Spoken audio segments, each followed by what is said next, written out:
am ready! GMA Weather, serbisyong totoo ng GMA News.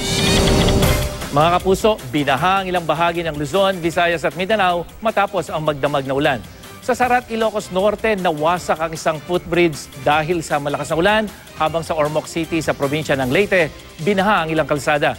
Nanalasa rin ng malakas na ulan at matinding baha sa Coronadal City, iba pang bahagi ng North at South Cotabato at sa Sultan Kudarat. Patuloy na maging I am ready sa banta ng baha.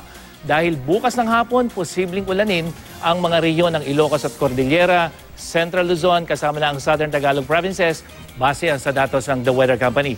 Maghapon naman ang ulan sa probinsya ng Palawan. At dito sa Metro Manila, bahagyang maulap at mataas ang tsansa ng ulan. Umaga pa lamang yan, bababa sa hapon at muling papanig pagdating ng gabi. Sa Visayas, may tsansa naman ng ulan mula umaga hanggang gabi at katamtaman dyan sa may western section, habang sa buong Mindanao kung saan patuloy na nakakaapekto ang Intertropical Convergence Zone. Maghanda po dahil posible ang hanggang katamtamang ulan, yung mga dilaw na nakikita nyo dyan sa ARMM, Zamboanga Peninsula, sa may Soxargen hanggang Northern at Davao regions.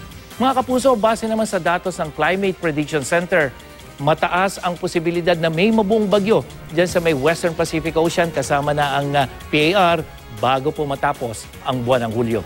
Yan ang latest mula sa GMA Weather. Ako po si Nathaniel Cruz. Magplano para sigurado. I am ready. Serbisyong totoo ng GMA News.